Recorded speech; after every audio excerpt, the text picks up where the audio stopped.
Welcome, fight fans, to episode 32 of the Hooks in MMA podcast. We got two great guests that joined this week's episode, so let's kick things off by introducing them. We've got first Adam Maverick Assenza fighting in HR MMA 118 this Friday night in the main event. Make sure to tune into him and cheer him on as he goes for that dub. Next up, we've got Sabina Mazo fighting in the prelims of the UFC Fight Night Gane versus Rozenstruik. She's fighting Alexis Davis and is looking to work her way up the ladder at the UFC. So make sure to tune into her interview later on in this episode and cheer her on Saturday night. We're going to be touching a bit on hot headline news, recapping last week's devastating knockout by Mr. Lewis, the Black Beast. He won us some money here, so we surely thank him if he's listening in. Thank you, sir. Next up, talking a bit about the Bellator light heavyweight odds that were released this week, giving you a little easy line prediction, looking ahead for that tournament. And then, of course, getting ahead of that book Saturday night, again, is Gane versus Rozenstruik. We've got some great locks to get in and also just breaking down some value plays as well. So starting things off, Zoni, do you want to recap what went down Saturday night with the Black Beast? Yeah, so it was a good overall card.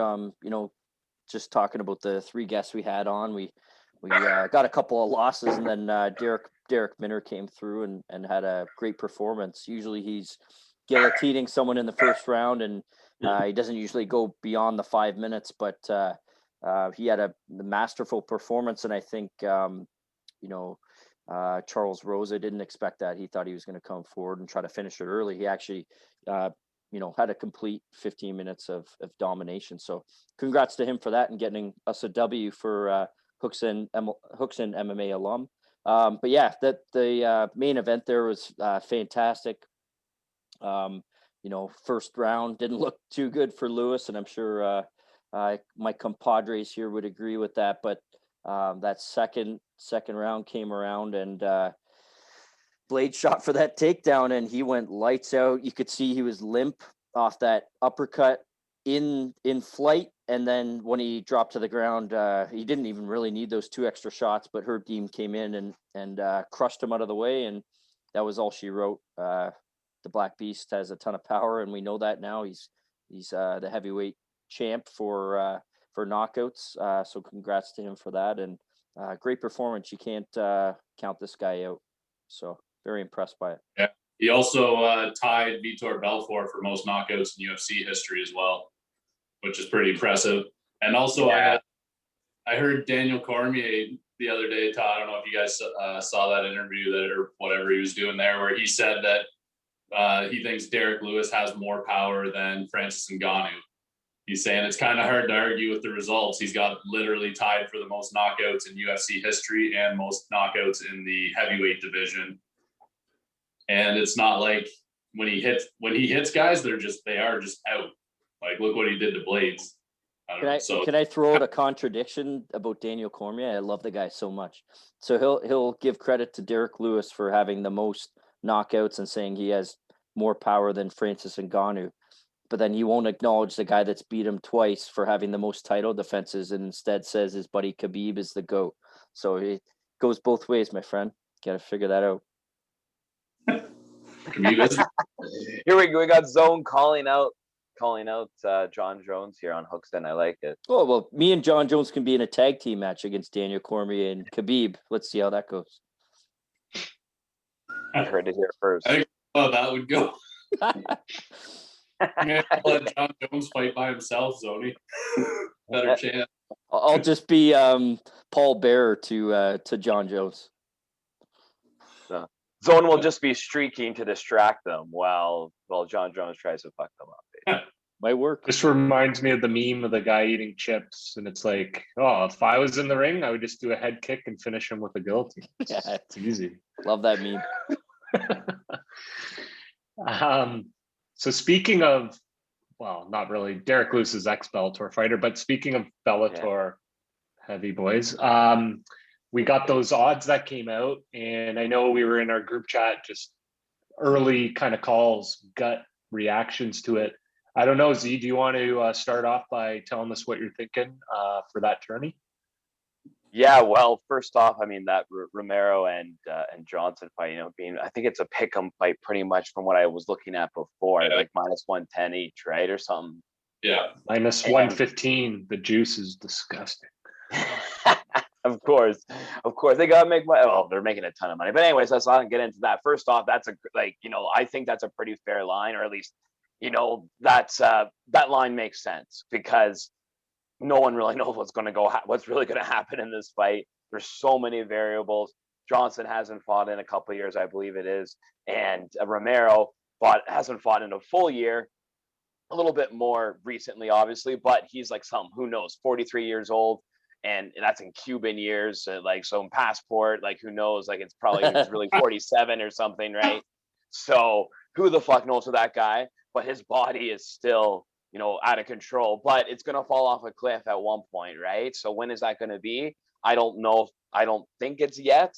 I think he's still good to go for, a year or two at least for this tournament. So it's going to be tough. He's definitely, I think, faster than Johnson, right? He's going to be faster than him in there, still at this point. But is he really going to be able to avoid, that big shot? And obviously Blades wasn't able to avoid it, right? But like something, similar situation. But Romero doesn't even shoot, right? He has that Olympic background. He's a great wrestler, amazing wrestler, and he doesn't even really use it, right? He just uses it to defend it, to make guys fight, to make guys stand with him, right? So I think it's very, very exciting. That's why it's just a straight pick 'em fight, because who knows how it's going to end up on the feet. It's going to be very entertaining. As I was saying to Kronz before the show, actually, is that like Bellator, this is the first time I think I'm gonna watch every Bellator for the next couple of months at the very least. I think, or I'm not gonna miss one, right? Not one main event at the very least, right? And that hasn't been the case in previous years, right? So it's great to see. As I said before previously in the show, in terms of MMA fan, it's awesome to see. Yeah, go ahead, Zone. So I was just going to say, just to add to what you were saying there about that specific fight. Right. If you look back in Rumble Johnson's history, he's only really lost to guys that'll end up submitting him by submission. Sorry. Right. Rear naked chokes, guys that'll grapple, guys that'll wrestle. I think back early on in his career, he lost a fight due to eye pokes, TKO, but he only gets submitted. So I love that you bring that up, because I actually think Romero, and you see this a lot in the bigger weight classes in Bellator, for some reason, that guys tend to lean on their wrestling and their grappling. At 43, does he want to stand up there with Rumble Johnson and throw? I mean, he's a tough motherfucker, and we all know that, Romero, but I think he actually might lean to his wrestling in this fight, and I think that'll bode well for him. I still don't know who's going to win the fight. Rumble hasn't fought in almost 4 years in MMA. That is a long layoff. That's tough to come back from. I mean, GSP, he's one of the best ever, if not the best, and he did it, but like, it's really tough to come back and just be unbelievable. So I don't know, even at 43, if he has that game plan to wrestle and take down, I wouldn't be surprised if he wins this by decision, maybe even by a submission. That's my early prediction on that, even though I'd love to see Rumble knock him out with a head kick. Yeah, I was going to say that exact same thing. I think he is going to shoot. One, because who wants to stand there and strike with Rumble Johnson? Like, he's obviously stood with strikers before, but nobody that even comes close to the power that Rumble has in his hands. No. And he's moving up a weight class too. Like, this is kind of uncharted territories at this. He was a big guy for 185, but 205, he's going to be undersized. Rumble's going to have a lot of size on him, I think. So he could use that speed advantage, maybe try to get under him, tire Rumble out, who hasn't fought a long fight or fought any fight in 4 years. And you bringing up GSP there, Zoni. GSP, you said he did it, but he was also in the MMA gym in TriStar every single day for that 4 years. Whereas Rumble took 2 years to go on the juice and build up like a power builder or a bodybuilder, and had juice himself to the gills. He's coming back down off that. It's a little bit different. TRT Rex. TRT Rex. Bring him back. He'd be champ. He'd win the Bellator tourney for sure. I think it's going to be a first round finish for Rumble or a decision win for Romero. That's my prediction. Yeah. Cool. I like Yeah, it. yeah. With the rest of the tourney, we talked a little bit about it previously, but I still think Nemkov's the guy to be. He's fantastic and good everywhere. Bader, you got to watch out for. He said he might be, the first double champ. Sorry, not first double champ. What was he saying this past week? First, like, repeat double champ. Something like that. No. First double Grand Prix champ. That's what he was saying. To win 2 Grand Prix championships, which would be actually fantastic. That's tough. Yeah, that's tough. So he's got a shot too. Corey Anderson actually jumped from an underdog to a favorite, which obviously some juice has been laid there.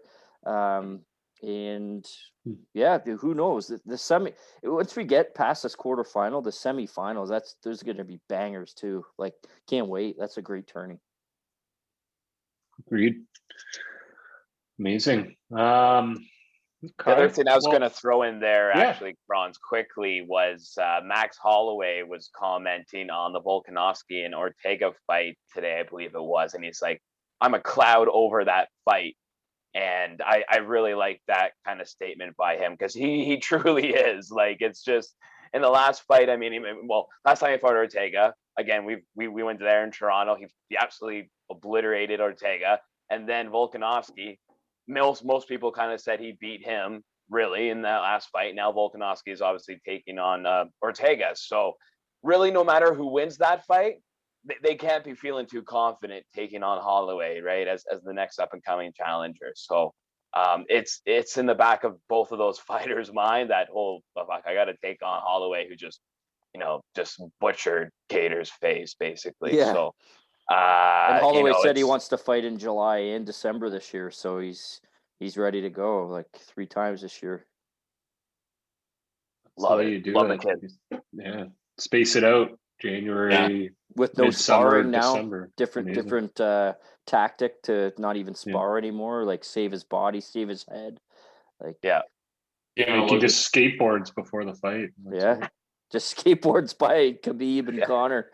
Does 10 kick flips and calls it a day.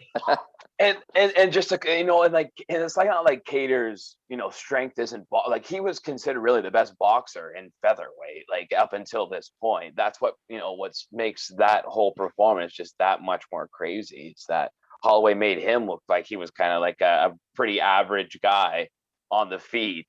And since there's no fans, he yelled it at the commentators, "I'm the best boxer in the UFC." He's used to Toronto going crazy for him, right? Like, he's had he's had 2 big fights in Toronto, Pettis and Ortega, but he's, like I said, he's a cloud over that fight. It's a cloud over that fight, 100%. Whoever wins, it's going to be bittersweet. They're going to be walking back, selling with that belt, and then they're going to get back there and go, fuck. 6 months, you got to fight Holloway. Yeah, that hangover is going to hit double as hard this next morning. Fuck. Orange juice can't save you now, bud. Cool. Well, I know there wasn't too much going on in the MMA world this week. Obviously, in the sports world, Mr. Tiger Woods had an unfortunate accident, so our thoughts and prayers are with him. Hope he makes a successful recovery and we see him back in the winner's circle. Speaking of winner's circle, we want to get there this Saturday night. We want to meet y'all at the Cashier. So Z-Balls, let us know, how do we get to that chosen land? Wow. It's a lot of pressure, but I kind of like it as well at the same time, So, that's, where pressure builds diamonds, as Poirier would say, right? It seems to work out for him. So here we go. Well, so last week we had some technical difficulties with the EDI segment, so couldn't get the picks going, but maybe a bit of a good thing, because I definitely was leaning on Blades in that fight, so that was looking good until that one punch landed, right? And those things are going to happen, but over the long run here, we've still been successful. We're sitting at 100 wins, 65 losses, win rate of 60.6%. And this week we have another exciting heavyweight fight. They seem to be loving the heavyweight main events lately, and so are we. because you got Cyril Gane taking on Rozenstruik this weekend. Gane, is a good size favorite at minus 275. Rozenstruik underdog at plus 225. Gane, has a huge hype train coming in behind him right now, and it has risen the ranks very quickly in the UFC. He's only 7-0, but 4 of those wins have come in the UFC. Rozenstruik himself got into MMA a little bit later as well. He's also 11-1 or he's 11-1 in MMA. Very seasoned kickboxer, though, of course, winning 76 of his 85 professional kickboxing matches, previous to MMA. Despite that, I do believe Gane is going to win this fight with a better overall MMA game. I'm going with him here, certainly. I think he's going to be able to use his superior grappling skills and really push Rozenstruik up against the fence and look to control there, right? I remember, Overeem, I believe the stat was Overeem attempted eight takedown attempts against Rozenstruik during their fight. That was a 5-round fight, right? If everyone remembers. And that ended at the very end of the 5th round. And he couldn't get any of them. Overeem couldn't land any of them. So Rozenstruik proved his takedown defense during that fight. But I do still believe Gane will be able to control in terms of that clinch game, right? Pushing him against the fence. He also has a 6-inch reach advantage. And he's very excellent with his kicks as well, right? So he's going to be using that kicking reach in the battle very well. He has to kind of stay in that medium boxing range with Rozenstruik.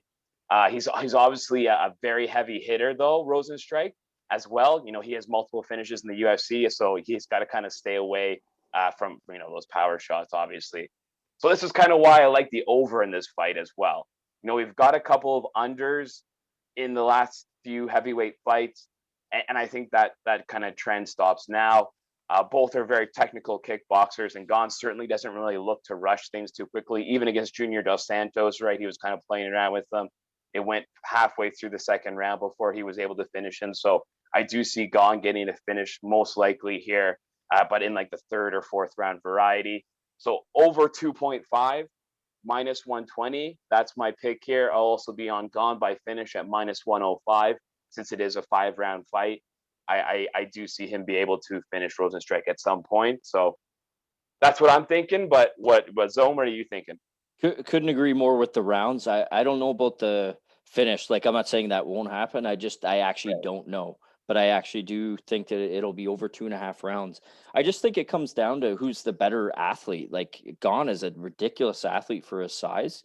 And that's where the inflated line, in my opinion, lies. Like, Rozenstruik is, he's being number 3. Like, I even think that's a little little heavy. Like, I don't think he should be number 3 already.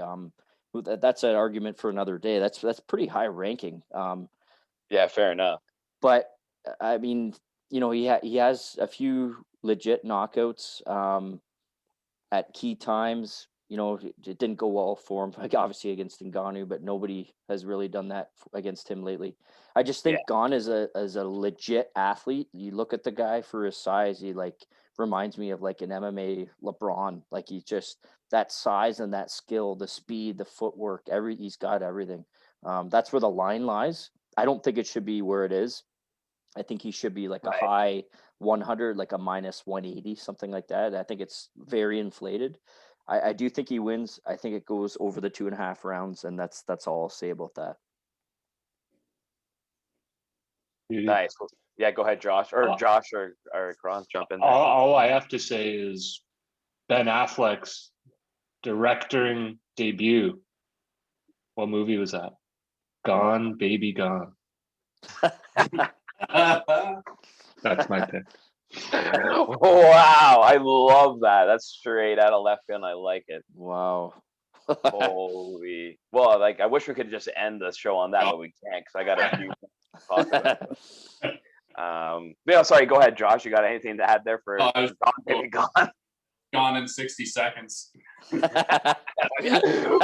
Oh man, there's so many things we could have done. Wow, you just that won the show. If he actually does that in the first minute, that'd be a sick meme. Yes. Yeah, they should change this. He should change this, like Gane in 60 seconds. Yeah. Wow. Oh. Okay. Well, and He could, like you said, Zone, is that he's very athletic, so maybe he's getting better all the time, and we've seen this. He's a his slow skill. starter, though, bro. You're right. Yeah. He's a slow starter. And not even slow. He's tactical. He likes to read distance and all that stuff. So So hard to call these big boys like with Rozenstruik can crack, and like Lewis last week. Blades has every tool to beat Lewis and still lost because of that. No, that's why the inflated line. I think it's too high, but it is what it is. Exactly. Yeah. Rozenstruik plus 300. Like, that's the thing, right? Like, if you're putting a gun to my head, basically, like in terms of like taking these picks, of course I'm gonna take Gane, right? Like, I'm not gonna go against that. But I said the same thing last week. I was like, if you disagree with me, Lewis plus 450 finish, that looks like ridiculous value, because that's the only way that guy's gonna win. He's not gonna win a decision or some silly like that. So unless it's just like plus against 450. It's like, now if it's like, yeah, exactly. But if it's like plus two, if it's plus 200, plus 180, okay, now we're saying, is there any value there? No, not really. But plus 450, that's silly. Same thing with even Rozenstruik plus 300, right? Again, it's obviously not as good as plus 450, but if you disagree with me, if you like Rozenstruik, man, just hit that. Might as well, right? Like, the plus 225 on him for money line, he's not going to win a decision against Gane. That's not going to happen. At least I'd be very surprised, right? He was losing the entire fight to Overeem. Yeah. He was getting crushed by Overeem just on the feet, and then he caught him at the very end. He got super aggressive, which, again, Overeem's, obviously we just saw against Volkov, he seems to let people just kind of, like, once in a while, he just seems to get scared by the aggressiveness and starts doing weird things, and he's, doing this, or like, I as soon as that Volkov fight started, I was like, I lost my bet. Like, I already knew. Like, he instantly went up against the fence and did this in the first 10 seconds. I was like, what? How do you expect to win a fight doing that? I don't get that. But anyways, that's a whole other thing, tangent. 2 minutes left. Oh, fuck me. Okay, so we're gonna go co-main event here. Krylov, he's -1, or sorry. Krylov is the underdog plus 275. Magomed -350. I think that line's kind of jacked up, as Zone was saying about the first one. I think Nikita decision plus 700. Wowzers, that's like ridiculous. Just as I was saying before, that is just too silly. Put a half unit, smoke a bowl, and join the fight on that. Over 1.5 rounds -150. Distance plus 162 for the go to distance. Boom, good, get it. All right, Zone, what do you like?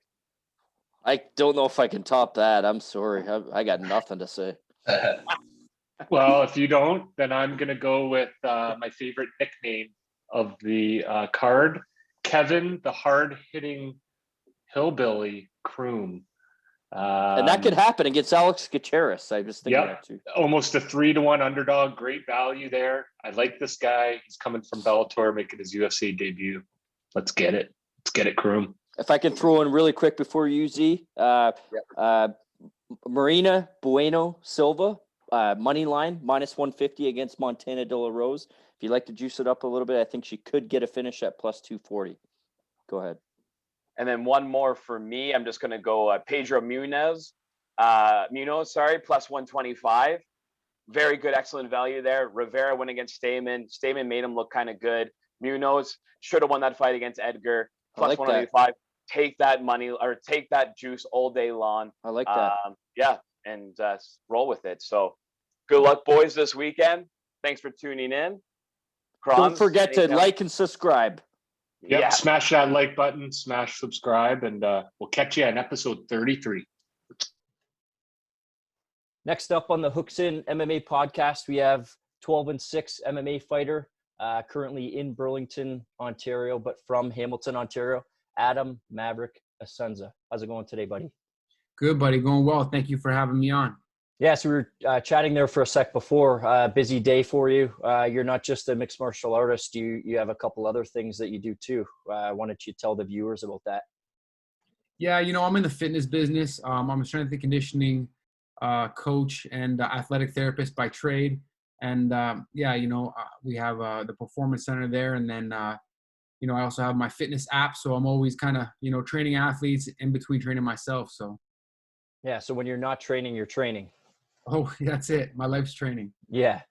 So I have to ask about the nickname. There's a reason behind it, but where did you get it from? Yeah. So when I first started fighting amateur in the States, there was a promoter down there, and like I can't even remember what he said. He was like, "Oh, he's just like he hadn't seen me. It was over the summer, and then I'd come back, and I was living in London at the time, and he's like, "Oh, look at this Maverick." He's like, "You're ready to go to 45?" Because I leaned out a lot, and I was like, "Get out of here." And then like one thing led to another, and people just started calling me Maverick, and I hated it at first. Some of them were saying it because he said it. Other people were saying it like, "Oh, you got a soft face. You got like a little kid face, kind of like Tom Cruise in Top Gun." And like I hated it for the longest time, but it just kind of stuck, and it's been like that ever since. I've had the nickname probably for like 9 years. Yeah, that's awesome. I ask only because you don't want to ask too many people about their nickname. Usually, it's given to them, which is the only way to go, I think. But last July or August, actually, August 22nd, coming up on a year now, we had our first kid, and we named him Maverick. So, Amazing! That's awesome. That's the reason why I ask. It's a pretty cool name, and Tom Cruise is one of the reasons, and Mel Gibson in his movie as well. So. Pretty cool.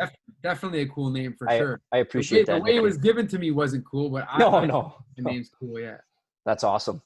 Just wondering what age you started training and why. So what discipline or specialization hooked you in, and then how did it evolve from there? So growing up, I played every sport, but one of the sports that I was in for most of my life was gymnastics. I was a national power tumbler and artistic gymnast. I did that for like 14 years. And, I quit, and, I used to get in a lot of trouble when I was younger, a lot of street fights and that kind of thing. And then when I quit, I went from training like 14 to 22 hours a week to having all this free time. So my buddy brought me to an MMA gym. And I remember the first class I did was like an MMA class, and it was a sparring class. So, I jumped into that, got beat up, and, I was athletic enough that I could kind of, do a few things. And ever since then, I was just hooked. Yeah, awesome. Also appreciate you referencing our name of our podcast, Hooked In. Sure.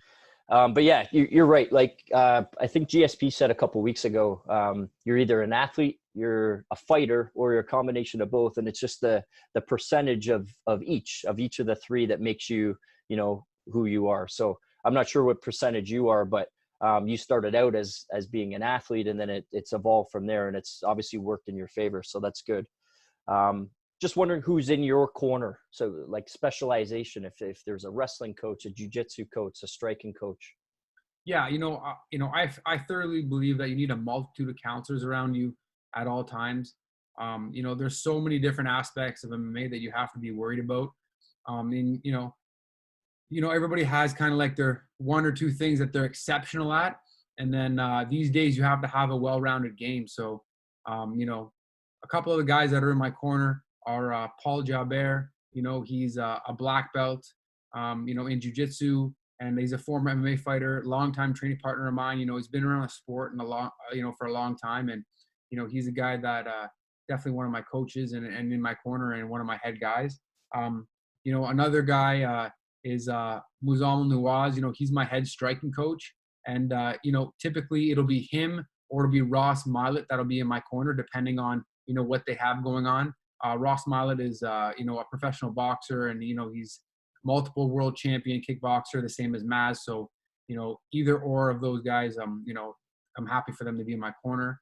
And, recently I've had another one of my coaches is, Urgis Segeta. He's an MMA fighter as well. Just won Worlds Jiu-Jitsu in California. And, a heavy wrestler type guy, and, been helping me with my game in regards to wrestling and grappling as well. So he's been in my corner a lot recently. Yeah, that's a great multitude of, disciplines, guys that have done some different things throughout their career. And currently, like you said, you want to, add to your repertoire. You want to have like a variety of guys that specialize in something just to make you more of a mixed martial artist. So definitely some solid guys in your corner. Just curious, a couple guys that you've been training with during, the coronavirus stuff, just to keep you sharp and keep you motivated. Yeah, it's been real tough just because of COVID and everything. People have been locked down. I have like my typical 10 social circle of training partners. They typically consist of, just all the guys from the gym. Paul Jalbert, Scott Hudson. Ergus has been coming out since before COVID, so he kind of stayed in there. I always go to London, every so often, at least a couple times a month, or, Jesse Ronson will come down here, and that's one of my main training partners that I get a lot of work in with. He's fighting in 2 weeks on UFC. I think it's July 25th. So yeah, a week Saturday, I think, correct? Right. So he's looking real good, and I'm getting a lot of work in with him. And yeah, man, now that we're kind of getting on the other side of COVID, things should open up, and hopefully I can get out to some of the other regular gyms that I typically train at.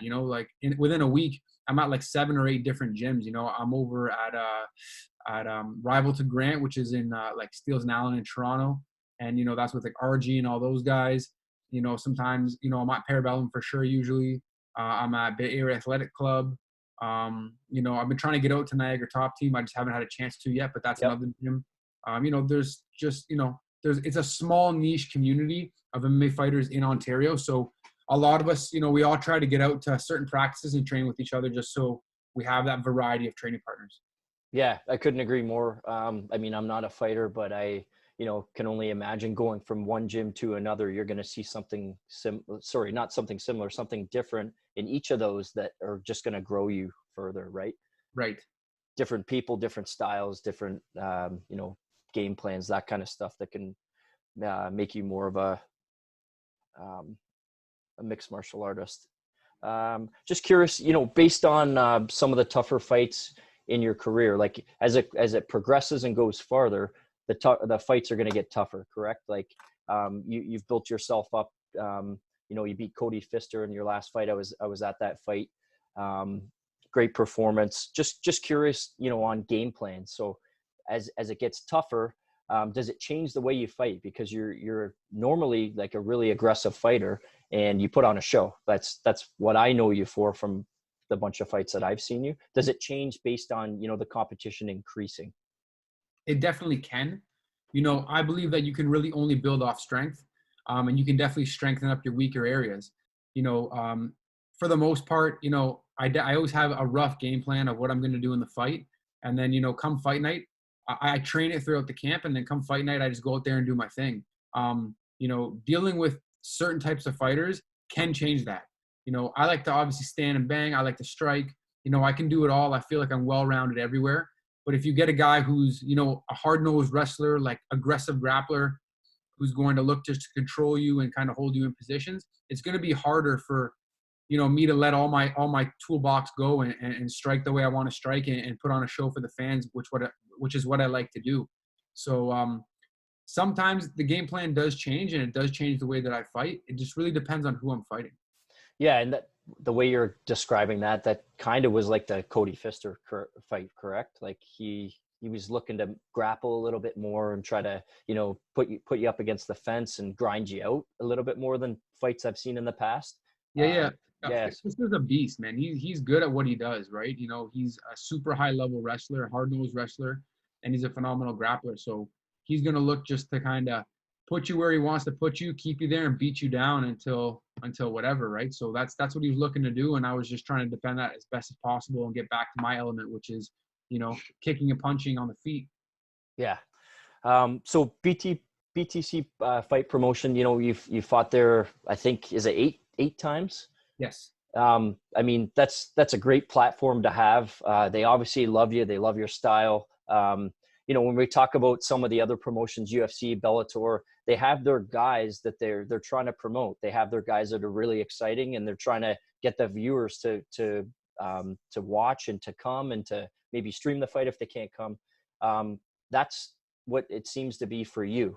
BTC, their guy seems to be Adam Assenza. He's really exciting. He puts on shows, and you've obviously shown that throughout your career, being there 8 times. So what's it like fighting for a promotion like that? And what can you say about BTC that separates them from other promotions? Yeah, I can't say enough about, enough good things about BTC fight promotion. They've gone over and above pretty much every promotion that's been in the country thus far. And they're the only one right now that's consistently doing shows. And, they always have, very slick marketing strategies, and you know, they're just kind of always bringing new things to the table that other promotions kind of have maybe missed in the past, or they didn't get a chance to do it. And you know, they treat the fighters very well. They try to give as much exposure as possible, and you know, just like anything, you know, you're obviously going to try to promote your fighters that sell the most tickets, put the most butts in the seats, so on and so forth, you know, and a lot of the fights are kind of around, you know, the area where I live. And, you know, it's very easy for me to kind of pack those places with people that want to see me fight. So, you know, I've been lucky that, you know, they're giving me as much exposure as I'm getting, and, you know, have been putting me on as many cards as I can get on. So, you know, I can't say enough about them. You know, everybody in Canada right now is trying to jump on the BTC fight train, and I totally get why. Yeah, and I think I was talking to Sherry Carruthers a few weeks ago, and she was mentioning about, I think it's called Grungy Gentlemen, if I'm not mistaken. Yeah, I mean, that's an example of something that you were talking about, where they try to maximize, you know, some exposure for some of their fighters. Can you talk a little bit about that? Like, I know that's a New York, I think it's like a clothing line, or? Yeah. Grungy Gentleman is a New York fashion line, and you know, it's owned by a designer in New York. And you know, I went down there during New York Fashion Week in February, and you know, we got to walk the runway down there, and you know, the exposure was great, the vibe was great, and you know, I've done a lot of modeling in the past, but you know, there's nothing like, you know, being in New York for New York Fashion Week. That's awesome. Like you said, you know, BTC just going beyond what they need to make the fighters happy and the fans happy. So I know as a fan, it makes me, you know, excited about the future. Whenever we can get back to some normalcy. I think you talked about this earlier. So somebody said, you know, you look lean, and we're going to call you Maverick because you got down to 145. Is 145 like any possibility in the future, or are you staying at lightweight for the foreseeable future? Yeah, that's kind of like why I got so upset at the comment. Like, I wish I could make 145, you know. I feel like my whole career I've always fought guys that are super tall. You know, I fought at 170 before, and you know, it's, for me, like, my normal walk around weight, like I used to walk around, you know, since I was probably in grade 8 or 9 at like 180 to 190, you know, just when I was younger. And then, you know, cutting down to 55 is tough enough. But, you know, I get into a position where I stay relatively light. You know, I stay within, you know, 10 pounds of where I need to be at all times, so I can, you know, cut weight on any instance notice. So if it's a short notice fight, I can make the weight, you know, 5-6 days, no problem. And going to 145 is definitely not an option for me. You know, I have some of the best guys in performance medicine, and you know, I definitely have a great background in athletics, and you know, I've been doing this for a long time, and I don't think I could make 45 even if I tried, you know? Yeah. And I only ask because it's, you know, sometimes a hot topic in MMA. We were chatting with Tanner Bozer a few weeks ago, heavyweight in the UFC. And a guy at the post-fight press conference was like, so, you know, like, what weight are you at now? And he's like, 235. Then he's like, so are you going to drop down to light heavyweight? He's like, no, like, I have a speed advantage. I'm leanest I've ever been. Like, I have an advantage at this weight, at heavyweight. And I know there's a separation between 205 and 265. It's pretty wide, right? But for you, like, why are you going to, you know, kill yourself to go down to 145 and maybe lose some of the, maybe not speed, but like the bulk that you have at your weight at 155. So I only asked just to get, you know, kind of an idea of what a MMA fighter, you know, is thinking. I don't feel like in regards to all the fights that I've had thus far, I'd never been out-muscled in a fight. Like, I've never felt like I've been at a disadvantage, you know, strength-wise, or, you know, I've always had the advantage speed-wise, in my opinion, you know, so it wouldn't make sense. Like, what I know that makes perfect sense to me. So just to finish off before we do our last little segment here, who would you want next and why? So is there somebody out there, or is it just like, I just want to get in the cage and let loose because of all this stuff that's been going on? Yeah, I mean, like, you know, I think there was like supposed to be a rematch, you know, between me and another guy for June 6th, but that all got canceled. You know, COVID. You know, no one knows when there's going to be another show. I think he's taking a fight somewhere else now. So to me, I really don't have a preference right now. I'm just trying to fight the next, you know, big guy in line that's going to put my name further forward and get me closer to, you know, the big show. So there's no one in mind. I just need to fight just in general. Yeah, no, I couldn't agree more. Was that fight with Josh Wick? Yes. Yeah, that would have been good to get a rematch. But as quick as you can get out there and as quick as we can see a fight would be best, no matter who it is. Last segment here. So it's called Between Rounds. We'll have 1 minute. I'm going to ask you a question. You'll have one of two answers, or maybe three in some cases. Are we ready to go for that? Yep, ready when you are. Are you a burgers, wings, or a pizza guy? Pizza. Favorite topping? Pepperoni. Do you like seafood? No. Nice. I'll move on to the next one then. Fighting in Canada or elsewhere? Anywhere. Anywhere. Rock music fan, country music fan, or other? I like rock, but I also like rap and hip hop. Cool. Burlington, Toronto, or up north kind of guy? I do like I like up north. Yeah, me too. Whereabouts? Anywhere. Just like I just like the nature in general. Me too. I'm going up this weekend and can't wait. Oh, Training or fighting? Fighting. Are you a beach guy or a water sports guy? Beach guy. Grappling or striking? Striking. Knockout or submission? Knockout. If we did get that rematch, who's winning, Assenza or Josh Wick? Senza. In your opinion, Khabib or Gaethje? Gagey. And who's better looking, you, Scott Hudson, or Josh Hill? Me. Yeah, thought so. Any sponsors you wanted to have a shout out to? I got a million. Nature's Canada, Nature's Emporium, Choice Edibles. Oh man, it's gonna kill me because I'm gonna forget all of them. Grungy Gentleman, Directional Force. That's all I can think of right now. Yeah, no worries. We really appreciate you coming on, giving the time to us. We're just five guys that love the sport and, want to chat with some awesome guys like you, some popular guys that are, eventually, and women who are eventually going to get to the big show. We see that in your future, and we hope it's sooner rather than later. It's Adam, best nickname in the country, Maverick, Assenza.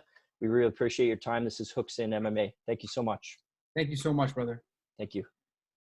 Next up on the Hooks in MMA podcast, we're lucky to have 9-1 flyweight. She's got a big fight coming up soon. Sabina, Colombian Queen Mazo. How's it going today? It's been pretty good. Just finished some good trainings and just some time to rest. So I'm feeling good. Awesome. So you were born in Colombia. Just wondering, some of the hobbies you had growing up and what got you into MMA. Yeah. So I was born and raised in Colombia. I lived there until I was 18 years old. And I grew up doing a lot of different sports, from soccer to basketball to a lot of different stuff. Always like an active girl, always like try new sports activities, art. And until I got into, boxing and jiu-jitsu when I was 15. And from there, everything started. Yeah, and it's worked out really well for you so far. What gym are you currently training out of, and who are your coaches in your corner? So my coaches for this next fight is going to be Arthur Strasulas. He's been in other of my fights. Guillermo Almeida as well. He's my Muay Thai coach as well. And those are going to be my next two corners. Yeah. Awesome. So your career path to the UFC, you fought in the LFA promotion, which is very well known, and you're currently riding a 3-fight win streak. So, how do you feel going into this next matchup? I always say my next fight is the biggest fight, so I feel pretty good. I feel well prepared for this opportunity that I have. I feel it's a great step for my career. She's a experienced fighter, a lot of record in the UFC. So I feel it's a great step for me to start getting ranked girls, a little bit higher. So it's amazing. And she's a good fight for me. She has a good wrestling. She's aggressive. And, I just want to put the show on. And I think this is the great chance I have. Yeah, so that's you're referring to February 27th against Alexis Davis. She's a fellow Canadian. I'm from Canada and I live up here, so we know her as well, and we just we think it's going to be a great fight. And like you said, you've won 3 in a row, but if you can beat a veteran like that, that'll put you at 4 in a row and get ranked and keep moving up the ladder. What do you like to do? After your fights, you have training camp, your weight cut or your fight. What do you like to do just to celebrate? Do you eat food? Do you have a drink? Do you go away? What do you like to do to celebrate? Yeah, I like to go back home. That's my time to rest. Of course, I enjoy food, but yeah, it doesn't really change a lot. I basically, especially nowadays, because of everything is closed, everything, it's hard to travel. So for me, it's just getting back home, enjoy, the time, and just get better and start training again, because I love what I do. And yeah. Yeah. And what about hobbies outside of training and fighting? Do you have something you like to do on the side just for fun? Well, lately, actually, I've been planting with my boyfriend. We have plants here in the house, so that's been a hobby lately. But yeah, kind of painting, walking. I like to be in the nature. I live very close to the beach too, so just get some walks. And all that. I think that counts as a hobby. Oh, it definitely does. Our last segment here is called Between Rounds. So I'm going to ask you a question and give me your best answer. Okay. Okay. What's your favorite kind of food to eat? Favorite food. I think Mediterranean food. Favorite sport other than MMA? Other sport. I like to watch a lot of athleticism. So anything, like running or the people that jump. I don't really know the terms, but those I really appreciate that. Yeah. If someone had never been to Colombia before, what's a great place to tell them to go check out?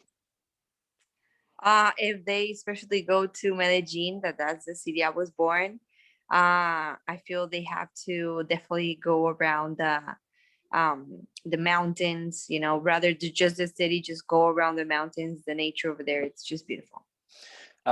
What's your favorite country in the world, but you can't pick Colombia or USA? I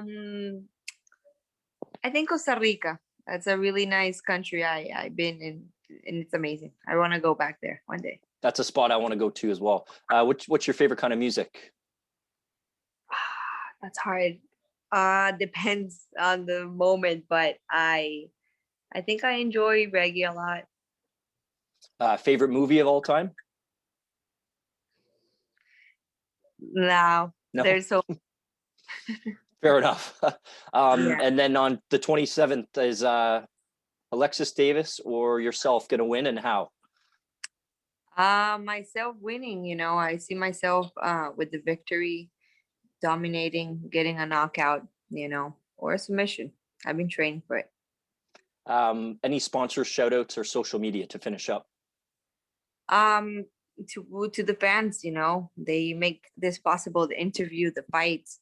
I really appreciate the people that like to watch the before the fights, the fight, get a little bit of more information about who is getting inside the cage. So now especially shout out to the fans and to you too for taking your time for this. Yeah, and we appreciate your time. So February 27th against Alexis Davis. We wish you luck. We really appreciate your time. Sabina Mazo, this is Hooks in MMA. Thanks so much. Thank you very much. No problem. You take care. Good luck. Bye. Falling in and out of love, in and out of love with you. Falling in and out of love, in and out of love with you. Falling in and out of love, in and out of love with you. Falling in and out of love, yeah.